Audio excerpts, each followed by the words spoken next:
The Galactic Council chamber fell silent as Ambassador Zex-9 finished reading the death certificate. Every species representative present knew what Kepler 442b meant in their language. The graveyard planet, the world that devoured civilizations, the place where hope went to die. Confirmed dead, Zex-9's mechanical voice echoed through the crystalline dome. Human designation, Dr. Sarah Chen. Survival time, 0.7 standard rotations. The Altarian delegate's tentacles writhed in what passed for amusement among his kind. Another primitive species learns the hard way. Perhaps now these humans will abandon their foolish expansion dreams. 3 years had passed since the humans first approached the Council, seeking membership among the galactic community. Their small blue world had recently achieved faster-than-light travel, making them eligible for consideration.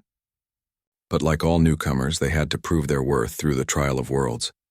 The trial was simple in concept, brutal in execution. Each species seeking Council membership must successfully colonize one of the designated challenge worlds within their local star cluster. Most species chose carefully, selecting worlds with manageable climates, reasonable gravity, and minimal hostile life forms. The humans had shocked everyone by choosing Kepler 442b Council records, showed 17 previous attempts to colonize the planet. The Zephyrians, masters of atmospheric manipulation, had sent 50,000 colonists. None survived the first month. The technologically advanced hegemony had deployed their best terraforming equipment and 10,000 soldiers. The planet killed them all within 6 weeks. Even the mysterious Voidborn who could survive in the vacuum of space had attempted colonization. Their fate remained unknown, but no signals ever emerged from the planet's surface. Dr. Sarah Chen had arrived alone. The human ambassador, a weathered woman named Victoria Cross, sat motionless in the gallery designated for pending species. Her dark eyes betrayed no emotion as the Council processed the death notification. Behind her, 3 other humans waited, military advisors who had argued against the mission from the beginning. "The human experiment concludes," announced Keeper Thane, the Council's eldest member. His ancient voice carried the weight of 10,000 years. "Species designation Terra 3 is hereby rejected for membership. Expansion beyond their home system is prohibited for 50 standard cycles." Ambassador Cross stood slowly, her movements deliberate and calm. "Keeper Thane, with respect, I believe there has been an error in your assessment." The chamber erupted in a cacophony of alien languages. The very suggestion that the Council's monitoring systems could fail bordered on heresy.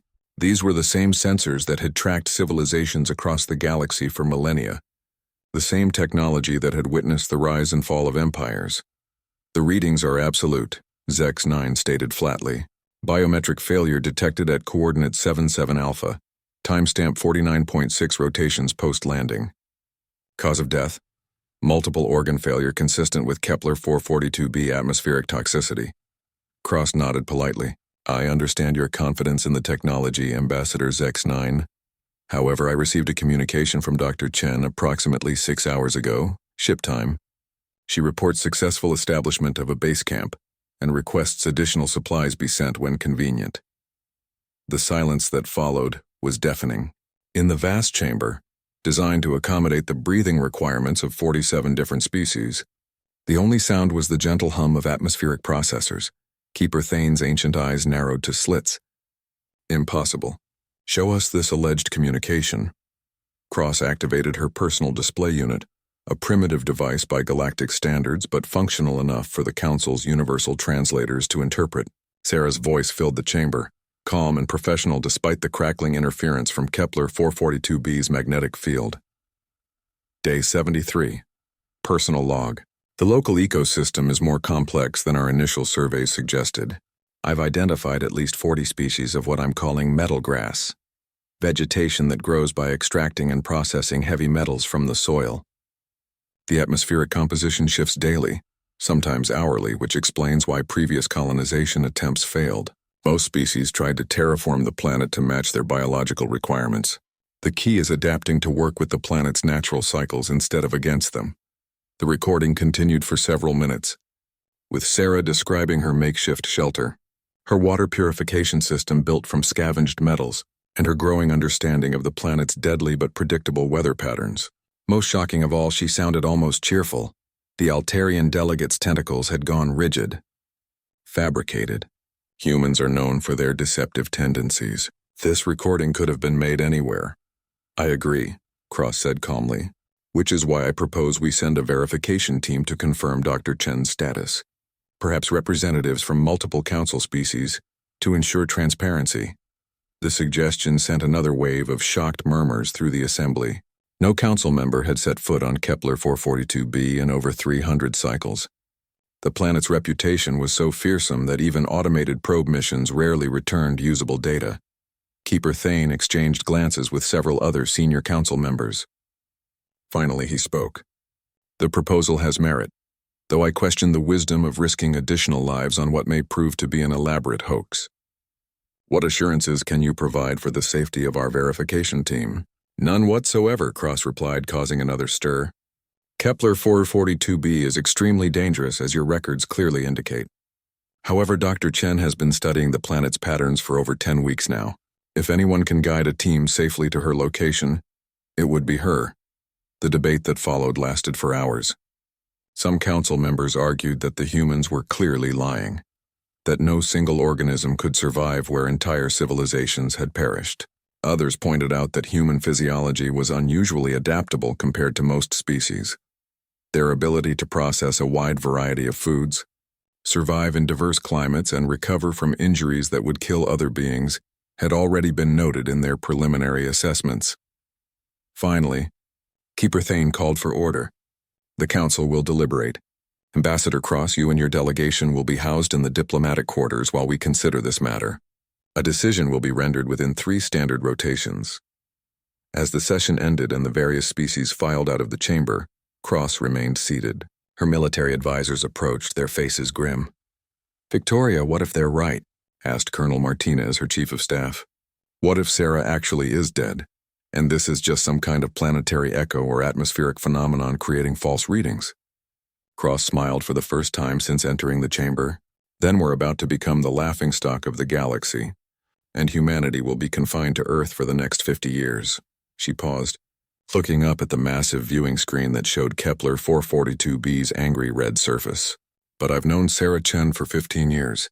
She survived blizzards in Antarctica, volcanic eruptions in Indonesia, and a hurricane in the Philippines while doing her research.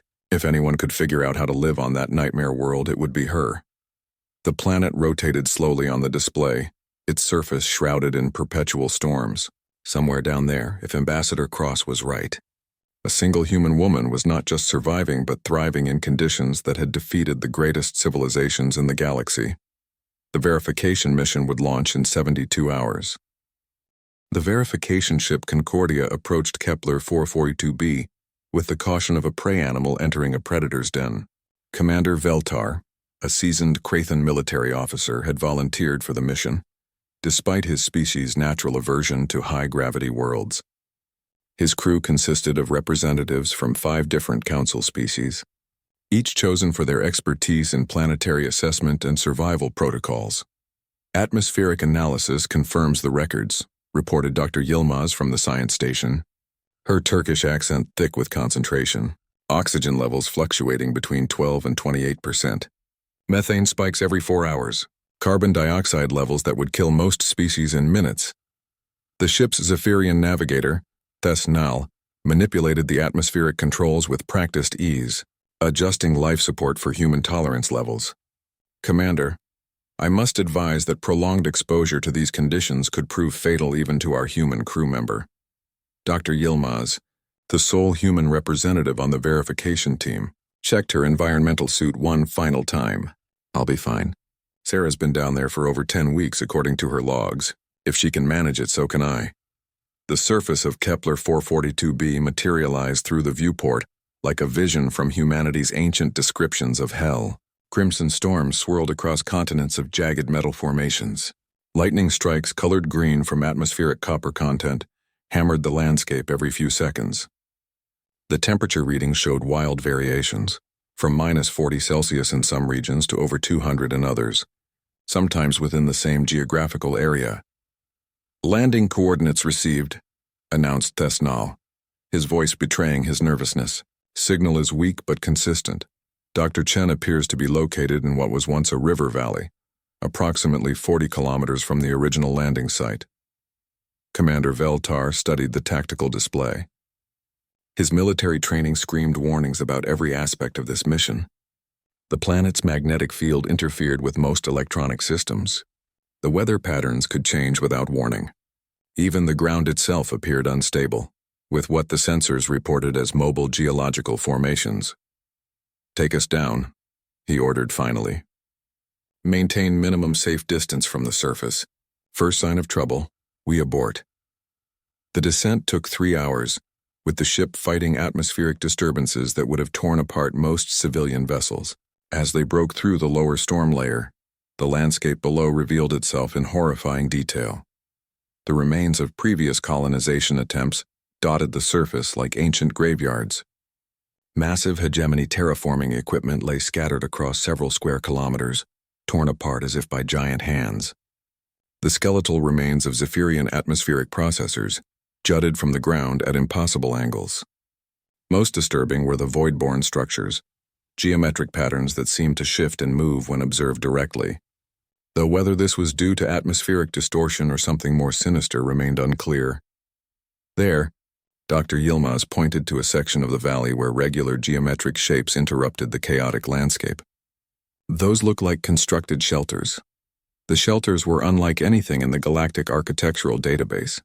Low, rounded structures that seemed to grow from the ground itself. They pulsed with a faint bioluminescent glow that cut through the perpetual twilight of Kepler 442b's storm-shrouded surface. "Landing zone identified," Tesnal reported. "Relatively stable ground, wind speeds manageable.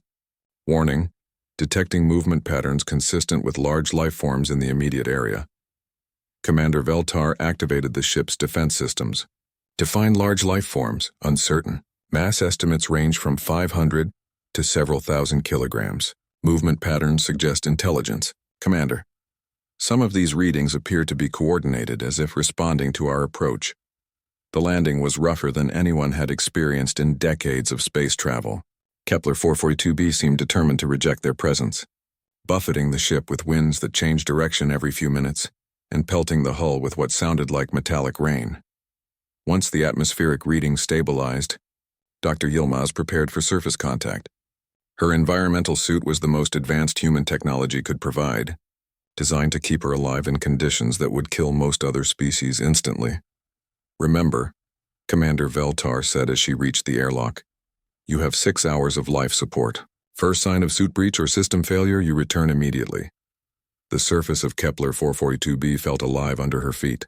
The ground, covered in what Sarah's logs had called metal grass, crunched and shifted with each step. The air, visible through her suit's filters, shimmered with particles that seemed to dance in patterns too complex to be random. She followed her suit's navigation system toward the detected structures, her boots leaving deep prints in soil that looked like powdered copper mixed with organic material. After 20 minutes of careful walking, she crested a small ridge and saw something that made her stop dead in her tracks. Sarah Chen stood in the center of a thriving settlement, surrounded by dozens of creatures that shouldn't have been able to exist. They were humanoid in basic shape, but clearly native to this world. Their skin had a metallic sheen that reflected the strange green lightning, and their eyes glowed with the same bioluminescence as the structures around them. More shocking still, they were working together. Some tended to what appeared to be cultivated plots of the metal grass, while others shaped new structures from materials that seemed to flow like liquid metal. Sarah moved among them with the easy confidence of someone who had found her place, directing activities and communicating through a combination of gestures and sounds that Dr. Yilmaz's suit translated as an unknown but consistent language pattern. Sarah looked up as Dr. Yilmaz approached, and her face broke into a wide grin. She appeared healthy, though her skin had taken on a slight metallic tint that might have been concerning under normal circumstances. Her clothes had been replaced with garments woven from the metal grass fibers, and she wore jewelry made from what looked like processed ore. "Elena," Sarah called out, recognizing her colleague from their shared time at the International Space Research Institute. "I was hoping they'd send someone I knew. How was the trip down?" "Terrifying," Dr. Yilmaz admitted, still staring at the impossible scene around her. Sarah, what is all this? The Council's records show no intelligent life on Kepler 442b. Sarah laughed, a sound full of genuine amusement. The Council's records show a lot of things that aren't quite accurate. Come on, let me introduce you to the architects. They've been very curious about meeting another human. One of the native creatures approached, moving with a fluid grace that seemed unaffected by the planet's crushing gravity. It made a series of melodic sounds that Sarah's translator converted into speech. Welcome, Skywalker Elena. Sarah, friend, has spoken of your people. We are pleased that more seek harmony with Kepler home. Dr. Yilmaz's scientific mind reeled. They have translators? How is that possible? They built them, Sarah explained, patting one of the metallic structures affectionately. The architects are incredibly advanced biotechnicians.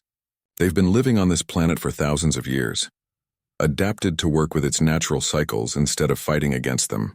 Every previous colonization attempt tried to change Kepler 442b to suit their needs. I learned to change myself instead. She gestured to her altered appearance. The metallic skin adaptation helps process atmospheric toxins. The jewelry isn't decorative. It's a symbiotic organism that regulates my body chemistry. The architects have been teaching me how to truly live here, not just survive. But the Council's sensors detected your death, Dr. Yilmaz protested. Your biometric signature disappeared from their monitoring systems. Sarah nodded thoughtfully. That would be the chrysalis period. About 3 weeks after I arrived, the architects determined that my human physiology needed modification to thrive long-term. I spent 2 weeks in a bioregenerative cocoon, while my body adapted to the planetary environment. During that time, my human life signs would have been completely undetectable. The implications hit Dr. Yilmaz like a physical blow. You're saying the Council's entire assessment protocol is flawed? Not flawed, Sarah corrected. Limited. They measure survival by whether a species can impose its will on a world. True colonization isn't about conquest. It's about finding your place in the existing ecosystem. The architects have been waiting centuries for a species that understood that principle. Above them, the storms continued to rage, but Dr. Yilmaz noticed that the lightning avoided the settlement entirely. The native structures seemed to channel the electrical energy into the ground, where it powered various biotechnological systems. Sarah, you need to understand what's happening up there. The Council is prepared to reject humanity's membership application. They think this is all some kind of hoax. Sarah's expression grew serious. Then I suppose we'll have to show them what real colonization looks like. How much time do we have before your ship leaves? Dr. Yilmaz checked her chronometer. 4 hours, 37 minutes. Perfect. Sarah turned to address the gathered architects in their musical language. Their response sounded like wind chimes in a gentle breeze, and several of them immediately began moving with obvious purpose. Dr. Yilmaz felt her knees go weak as the full meaning of Sarah's words sank in. You're suggesting I stay here permanently? Sarah, I have a life back on Earth, family, a research position at the Institute. And you'll return to all of that, Sarah assured her, placing a reassuring hand on her colleague's environmental suit. But first, you need to understand what we've discovered here. The architects have been trying to contact the galactic community for over 300 years. Every time a species attempts colonization, they try to establish communication. Every time the newcomers see them as just another hostile life form to be eliminated or ignored. One of the architects approached, carrying what appeared to be a complex crystalline structure that pulsed with internal light. Through the translator, its voice carried notes of excitement and hope. Sarah, friend, the deep resonance chamber is prepared. Skywalker Elena's presence confirms what we have long believed. The humans possess the harmony gift necessary for true communication with the planet mind. Dr. Yilmaz took an involuntary step backward. Planet mind. What are they talking about? Sarah's expression grew thoughtful. Elena, what do you know about planetary consciousness theory? The idea that sufficiently complex ecosystems might develop collective awareness? It's been debated for decades, but there's never been conclusive proof. Dr. Yilmaz replied, her scientific training warring with the impossible evidence surrounding her. Most xenobiologists consider it theoretical at best. The architects have been living with it for millennia, Sarah explained. Kepler 442b isn't just a planet, it's a single vast organism. The storms, the atmospheric changes, the shifting geological formations, they're all part of a complex regulatory system. The planet has been trying to communicate with every species that's attempted colonization. She gestured toward the strange metallic formations that dotted the landscape. Those aren't random mineral deposits. They're neural networks, organic circuits that span continents. The planet has been literally reaching out to make contact, and every species has either tried to destroy these formations or ignored them completely. The architect with the crystalline device made another series of musical sounds. Sarah nodded and turned back to Dr. Yilmaz. Threnka says the planet wants to speak directly with the Galactic Council.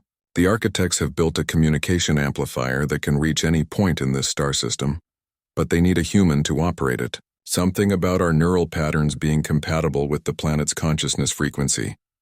Dr. Yilmaz felt as if she were drowning in impossibilities. Sarah, even if everything you're saying is true, the Council will never accept it. They've classified Kepler 442b as a death world for centuries. Their entire regulatory system is based on species proving they can dominate hostile environments. Then it's time to change their perspective, Sarah said firmly. The planet isn't hostile. It's been trying to join the galactic community all along. It just needed the right interpreters. Above them, the atmospheric disturbances began to intensify.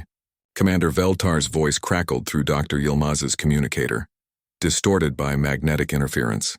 Dr. Yilmaz, we're detecting massive energy buildups across the continent. Whatever's happening down there, it's affecting planetary systems on a global scale. You need to return to the ship immediately. Sarah exchanged a rapid conversation with the nearest architect, then turned back to her colleague. The planet knows about your ship. It's trying to establish communication with your crew directly. That's impossible, Dr. Yilmaz protested. The Concordia is in low orbit, well outside any planetary atmospheric effects. Elena, you're still thinking in terms of traditional physics, Sarah said patiently. The planet's consciousness extends far beyond its physical boundaries. Its electromagnetic field reaches well into space.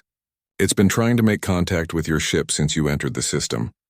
As if to prove her point, the ground beneath their feet began to vibrate with a deep, rhythmic pulse.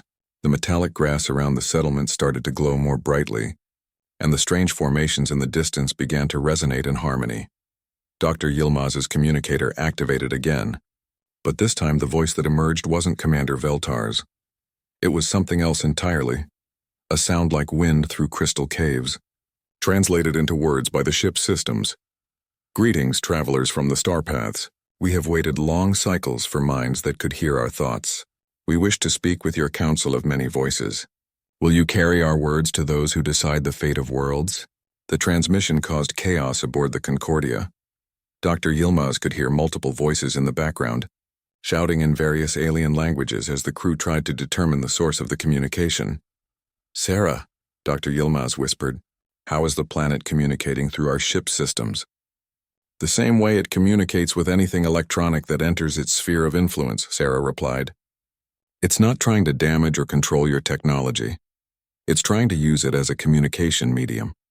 Every piece of equipment that's ever been lost on this planet has become part of its extended nervous system. She pointed toward a nearby ridge where the twisted remains of various spacecraft and exploration equipment could be seen. But rather than looking abandoned or destroyed, the wreckage seemed to be integrated into the landscape, connected by threads of bioluminescent material to the larger network of planetary formations. The hegemony terraforming equipment, the Zephyrian atmospheric processors, even the void-borne geometric structures. They're all still functional, just repurposed as communication nodes. The planet has been building an interspecies translation matrix for centuries, learning the languages and thought patterns of every civilization that's attempted contact. The crystalline device in Threnka's hands began to pulse more rapidly. Through the translator, the architect's voice carried urgent undertones. The deep resonance is achieving optimal frequency. Sarah, friend, the planet mind wishes to demonstrate its peaceful intentions to the skyship. May we proceed? Sarah looked at Dr. Yilmaz seriously. This is the moment, Elena. The planet is offering to prove its intelligence and peaceful intent to your crew. But once this happens, there's no going back. The Council will have to acknowledge that their entire classification system for worlds like this is fundamentally wrong. Commander Veltar's voice returned to the communicator, tight with barely controlled panic.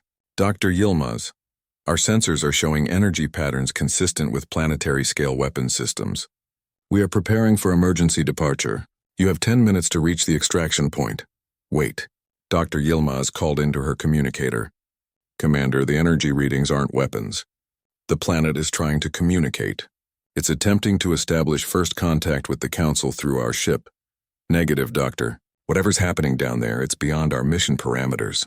We cannot risk the ship or the crew based on unverified claims of planetary intelligence. Sarah stepped closer to Dr. Yilmaz, her eyes intense. Elena, you have a choice to make.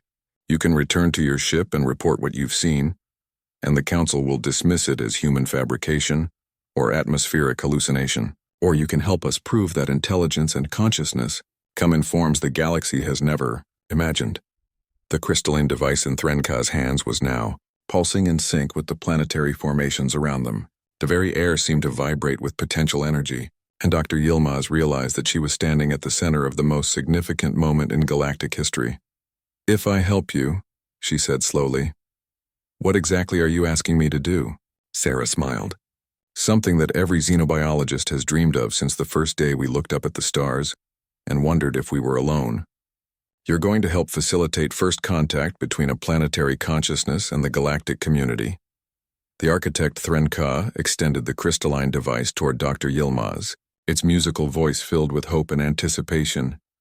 Will you be our voice among the Starwalkers, Elena, friend? Will you help us finally join the great conversation of minds that spans the galaxy? Dr. Yilmaz looked up at the storm-filled sky, knowing that somewhere above those clouds her crewmates were preparing to flee from what they perceived as a deadly threat. Then she looked around at the thriving settlement, at Sarah's confident smile, at the architects who had waited centuries for this moment. She reached out and took the crystalline device. The moment her gloved hands made contact, the entire planet seemed to come alive around her. Every metallic formation, every strand of bioluminescent grass, every piece of repurposed technology began to pulse in perfect synchronization. The sound that emerged was like nothing any human had ever heard, the voice of an entire world speaking its first words to the galaxy beyond.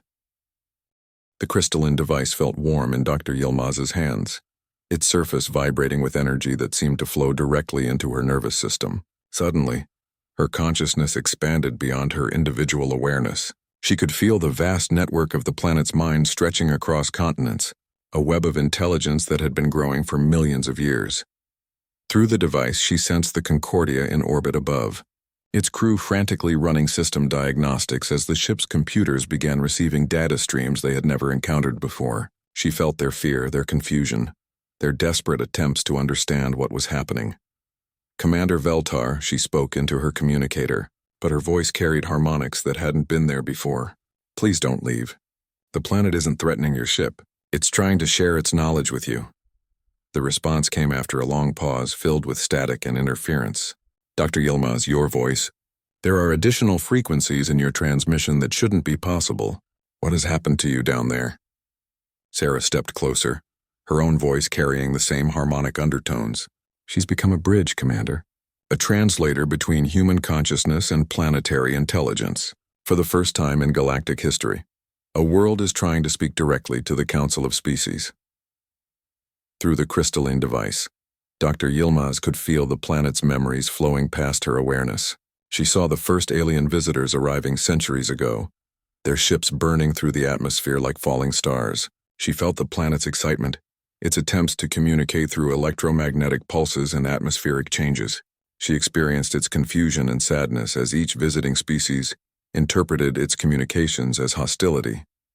The architects had been the planet's first successful collaboration, a species that learned to listen rather than simply impose their will. Over thousands of years, they had helped the planet develop more sophisticated communication methods, building the network of crystalline amplifiers that could translate planetary consciousness into forms other species might understand. The planet wants to show the Council something, Dr. Yilmaz said, her consciousness still partially merged with the vast intelligence beneath her feet.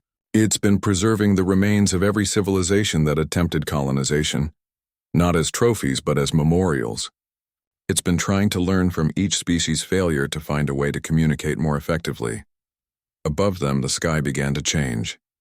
The perpetual storms that shrouded Kepler 442b started to dissipate, revealing a view of space that no previous visitor had ever seen. The planet was deliberately clearing its atmosphere to provide unobstructed communication with the orbiting ship. Commander Veltar, Dr. Yilmaz continued, the planet is offering to demonstrate its intelligence by sharing the complete technological archives of every species that has ever visited. It's preserved and studied 17 different civilizations' worth of scientific advancement. The silence from orbit stretched for several minutes. When Commander Veltar finally responded, his voice was carefully controlled. Dr. Yilmaz, are you claiming that this planet has been consciously collecting and analyzing alien technology for centuries? Not just analyzing, Sarah interjected. Improving? The planet has been running parallel research projects based on the scientific principles it observed from each visiting species. It's developed solutions to problems that those civilizations never solved. Through the crystalline device, Dr. Yilmaz felt the planet's eagerness to share its discoveries. It had observed the hegemony's struggles with energy efficiency and had developed fusion processes that could increase power output by 300%. It had watched the Zephyrians' atmospheric manipulation techniques and had improved on their designs to create self-sustaining weather control systems. It had studied the Voidborn's mysterious geometric structures and had decoded principles of space-time manipulation that could revolutionize faster-than-light travel. The planet is offering to transmit its complete research database to your ship, Dr. Yilmaz said. Commander, we're talking about scientific advances that could benefit every species in the galactic community. The response came quickly this time. Negative, Dr. Yilmaz. We cannot risk contaminating our ship's systems with unknown data streams. Our priority is returning safely to report our findings to the Council. Sarah's expression darkened. Elena, they're not going to listen. The Council's entire power structure is based on controlling access to technology and resources. A planet that can freely share advanced knowledge with any species threatens their monopoly on scientific advancement. Dr. Yilmaz felt the planet's disappointment through the crystalline device, a wave of sadness that made her chest tighten. This vast intelligence had waited so long for acceptance, for recognition, for the chance to contribute to the galactic community. Instead, it was being dismissed and rejected once again. There has to be another way, she said aloud. Some method of proving the planet's intelligence that the Council can't ignore or dismiss. Threnka made a series of rapid musical sounds, translated as excited agreement. The other architects began gathering around them, their bioluminescent eyes bright with anticipation. The architects have a suggestion, Sarah said after listening to their communication. They want to demonstrate the planet's capabilities by contacting the Council directly. Not through the Concordia, but through the quantum communication network that connects all Council worlds. Dr. Yilmaz stared at her colleague. That's impossible. The quantum network is encrypted with codes that change daily. No unauthorized user has ever successfully accessed it. The planet has been monitoring quantum communications for centuries, Sarah explained. Every time a Council ship enters this system, it studies the communication protocols. It's been building a complete map of the galactic communication network. The implications were staggering.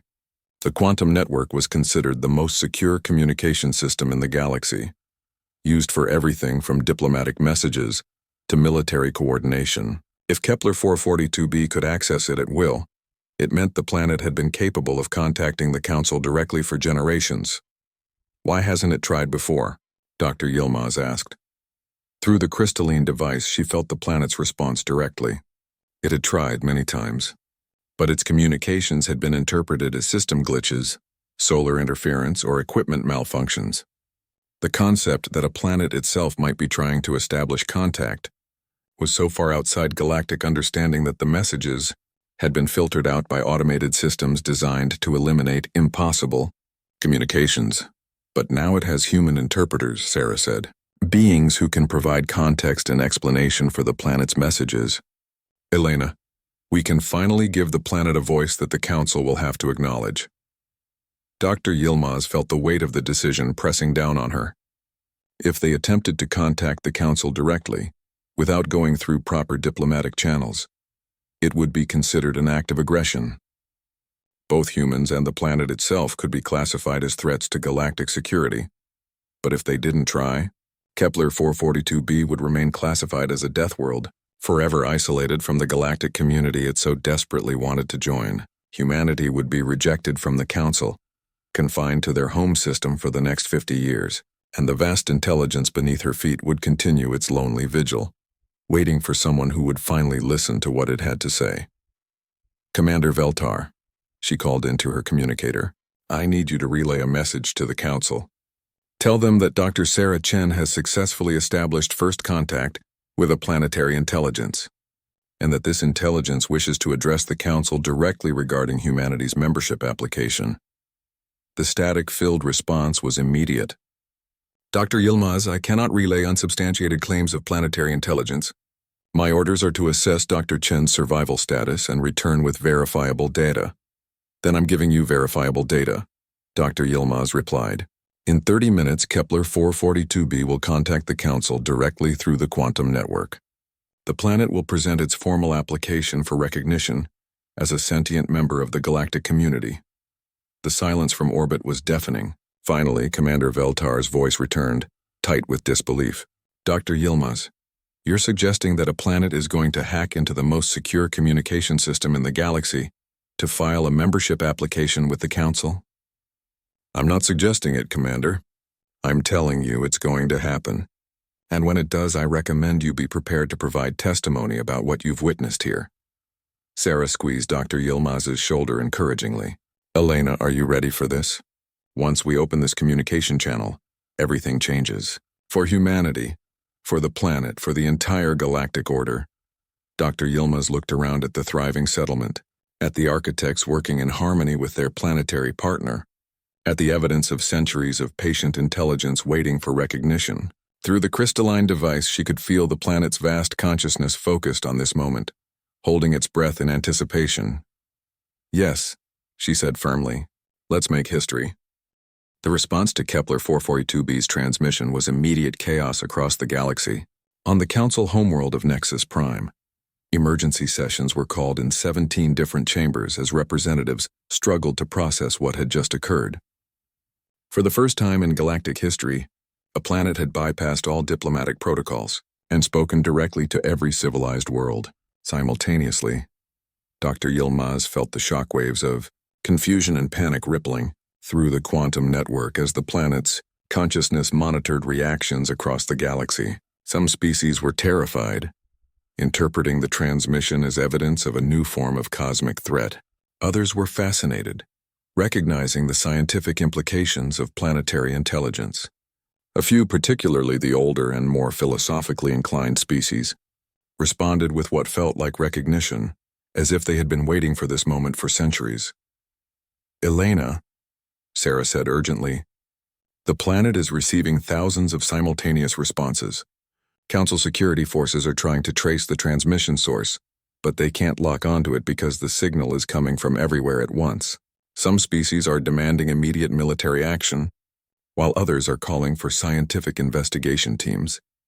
Through the crystalline device, Dr. Yilmaz experienced the planet's mixture of excitement and anxiety as it processed the flood of reactions. It had hoped for curiosity and welcome, but hadn't fully anticipated the fear its revelation would generate among species, accustomed to thinking of planets as resources rather than entities.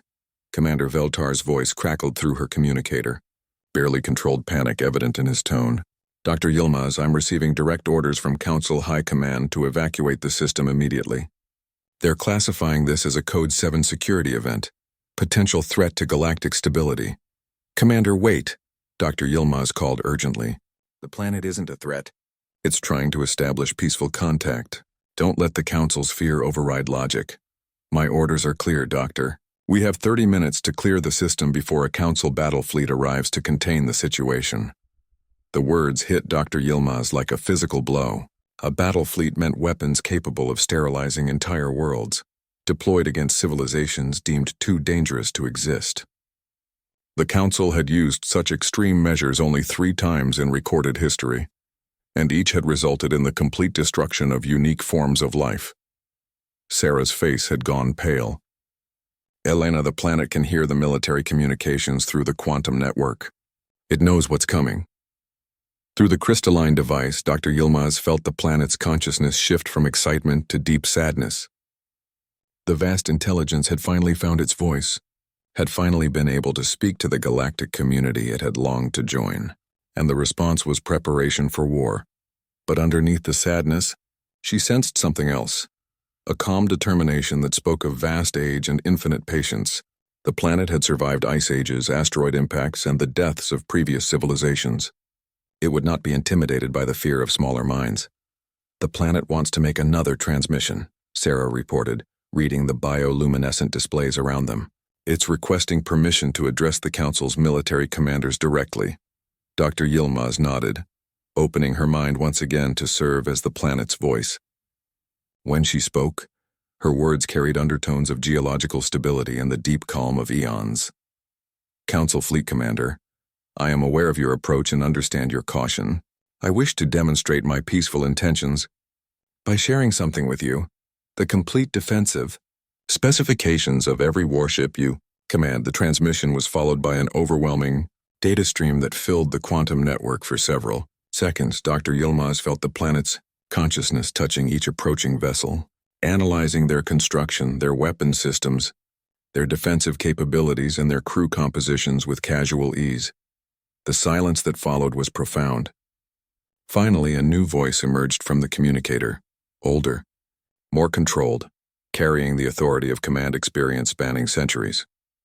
This is Fleet Admiral Corvex of the Council Defense Force. Unknown entity. How did you acquire classified military specifications? Dr. Yilmaz felt the planet's response forming in her mind, tinged with gentle amusement. Admiral Corvex, I have been observing your people's technology for over 300 years. Every ship that has entered my system, every probe that has surveyed my surface, every piece of equipment left by visiting civilizations, all have taught me about your capabilities. I share this knowledge not as a threat, but as evidence that I could have defended myself against any attack long ago if I had chosen to do so. Another data stream followed, this one containing detailed analysis of defensive weaknesses in every Council warship design, along with proposed improvements that could increase their effectiveness by orders of magnitude. The planet was demonstrating not just its intelligence, but its benevolent intentions, showing that it possessed overwhelming defensive knowledge while choosing to use it only for peaceful purposes. Furthermore, Dr. Yilmaz continued, serving as the planet's voice, I offer this knowledge freely to all Council species, along with advances in energy production, atmospheric management, and consciousness transfer technology developed through centuries of research. I seek not conquest but collaboration, not dominance but partnership. Fleet Admiral Corvex's response was cautious but noticeably less hostile. Entity Kepler 442b, your demonstration of technological awareness is impressive. However, the Council has protocols for dealing with unprecedented intelligence manifestations. I am ordered to establish a containment perimeter until proper assessment procedures can be implemented. Sarah grabbed Dr. Yilmaz's arm urgently. Elena, the planet is showing me something. It wants to demonstrate one more capability before the fleet arrives. Through the crystalline device, Dr. Yilmaz felt the planet's consciousness expanding beyond its physical boundaries, reaching out through space to touch the approaching warships directly. But instead of interfering with their systems or threatening their crews, it did something unprecedented. It began healing them. Every Council ship had accumulated microscopic damage from years of faster-than-light travel, stress fractures in hull plating, degraded quantum field generators, inefficient fusion cores operating below optimal capacity. The planet's consciousness reached out across space and began repairing these problems, using techniques that combined the engineering principles of a dozen different civilizations. Admiral Corvex, Dr. Yilmaz said, her voice carrying the planet's gentle satisfaction. Please check your ship's operational status. The silence stretched for several minutes before the Admiral's voice returned, heavy with disbelief. Entity Kepler 442b, my entire fleet is reporting unprecedented efficiency improvements. Hull integrity has increased by 20% across all vessels. Engine efficiency is up 30%. How is this possible?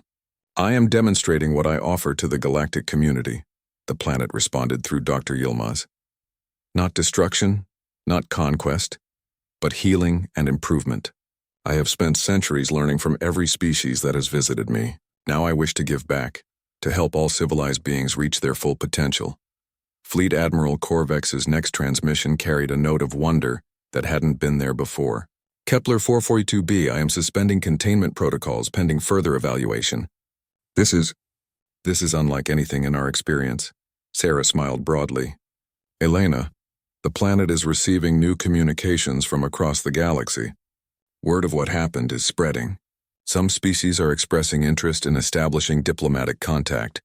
Through the crystalline device, Dr. Yilmaz felt the planet's growing confidence. The fear and hostility were giving way to curiosity and wonder, as more species realized the implications of a benevolent planetary intelligence. This wasn't a threat to be contained. It was an opportunity for advancement that could benefit every member of the galactic community. Commander Veltar, Dr. Yilmaz called to the orbiting ship, I think it's time for that verification report to the Council. But you might want to request additional diplomatic personnel for the return trip. The commander's response carried a note of amazement. Dr. Yilmaz, I'm looking at sensor readings that shouldn't be possible. The planet appears to be actively optimizing atmospheric conditions for our ship's life support systems. It's taking care of us. That's what it does, Commander, Dr. Yilmaz replied, feeling the planet's warm satisfaction flowing through the crystalline device. It takes care of those who are willing to listen. As the immediate crisis passed and the possibility of military action faded, Dr. Yilmaz began to understand the true magnitude of what was happening. This wasn't just first contact with a new form of intelligence. It was the beginning of a fundamental shift in how the galaxy understood consciousness, cooperation, and the relationship between civilizations and the worlds they inhabited. The planet had waited centuries for this moment, and now that it had finally found its voice, it was determined to use it to build bridges between species, to share knowledge freely, and to demonstrate that true civilization was measured not by the ability to conquer, but by the wisdom to nurture and heal. And at the center of it all, two human women stood as interpreters between their species and a planetary mind that had chosen them as the first to truly understand its message of hope and unity. 6 months after first contact, the Kepler 442b system had become the most visited location in the galaxy.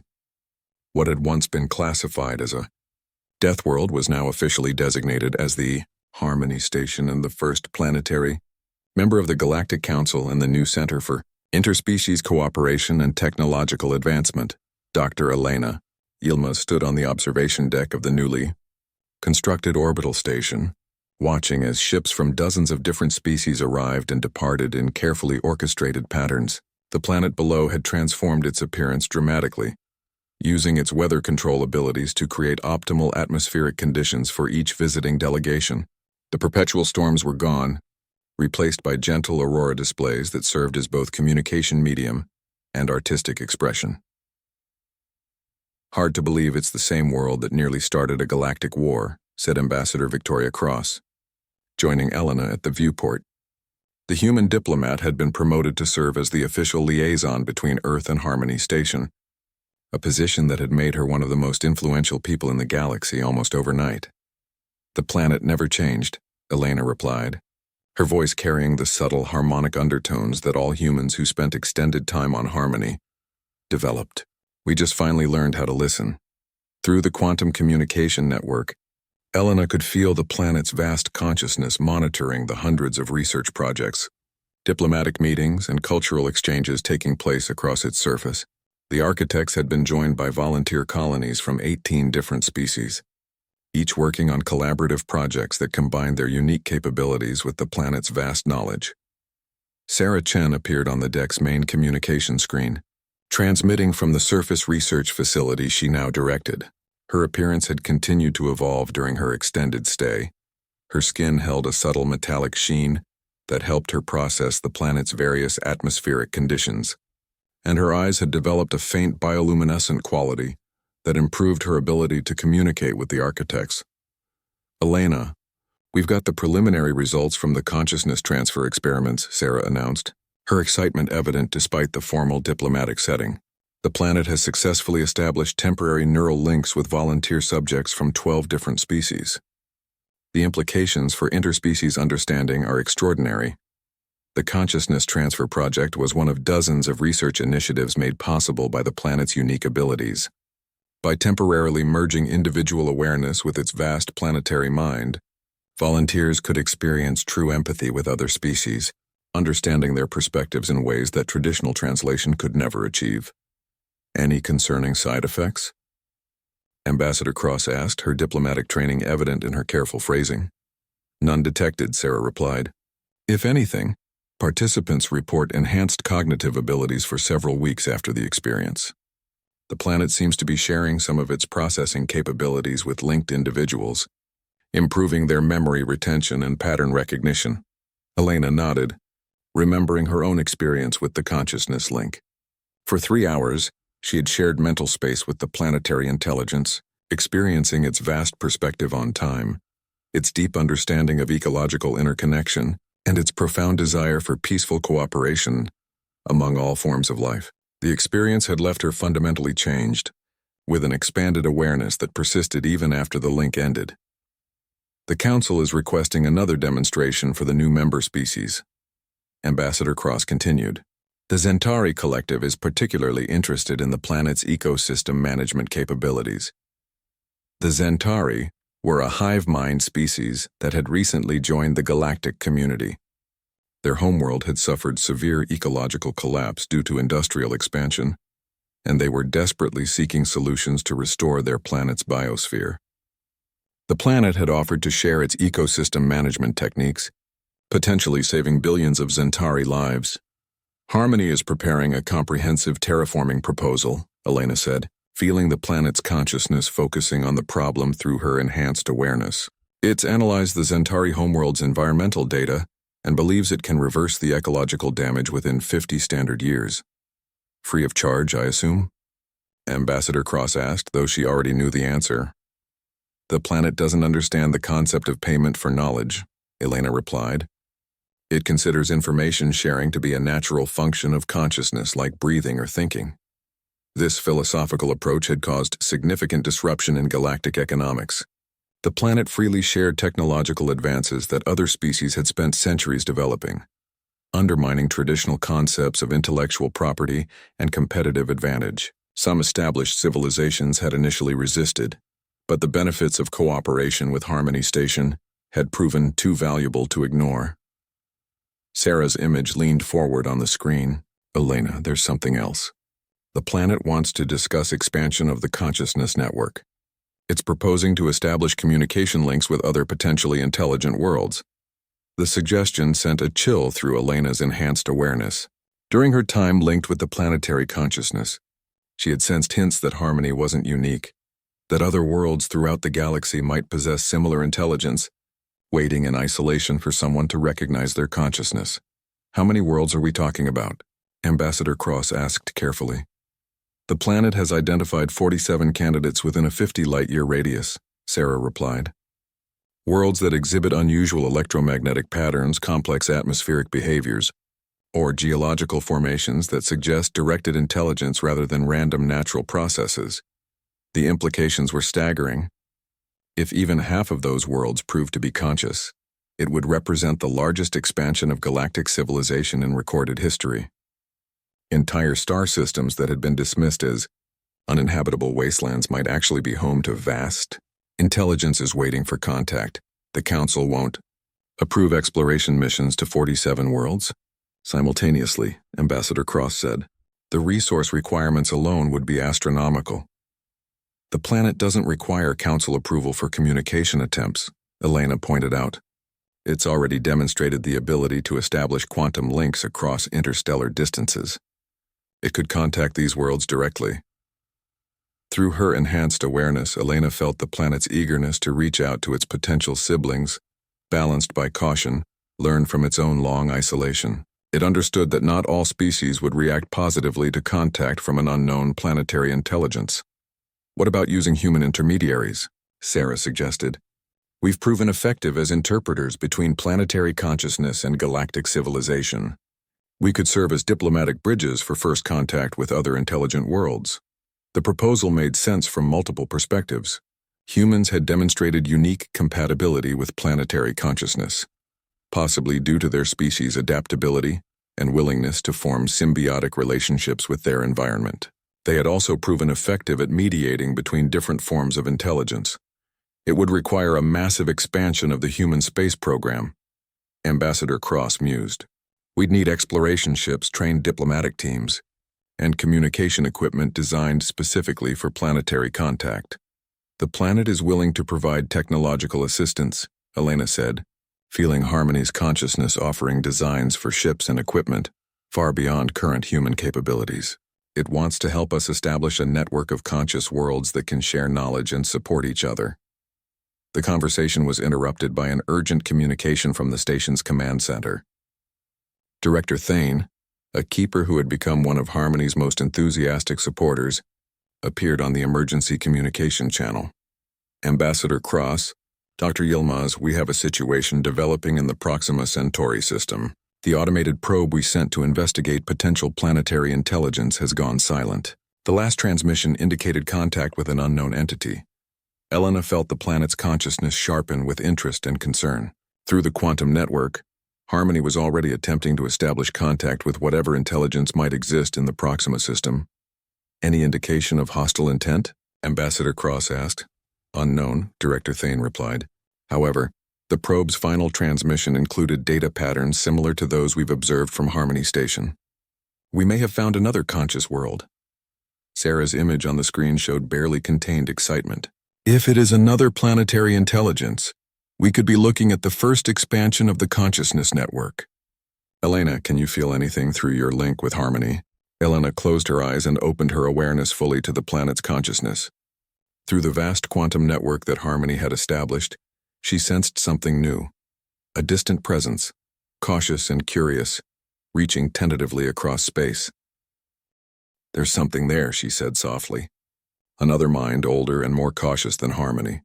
It's been alone for much longer, but it's interested in communication.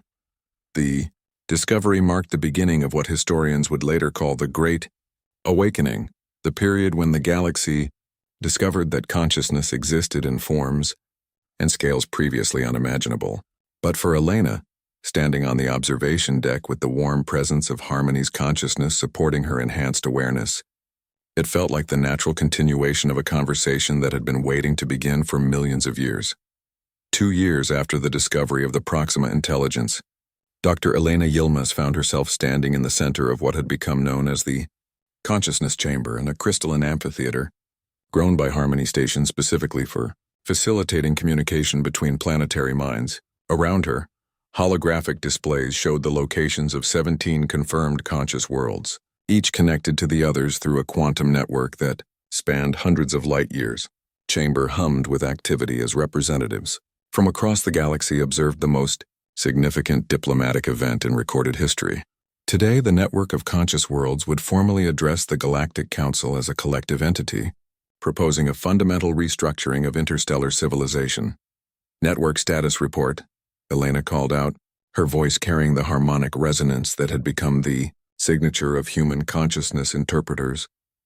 Sarah Chen's voice responded from multiple locations simultaneously, as she coordinated activities across 7 different worlds.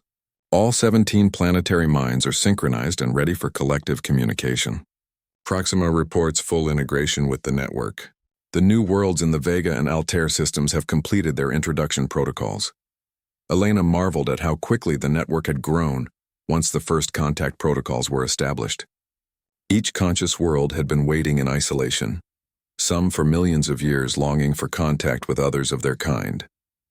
The moment communication was established, they had eagerly joined the growing network of planetary minds. The diversity of these intelligences was breathtaking.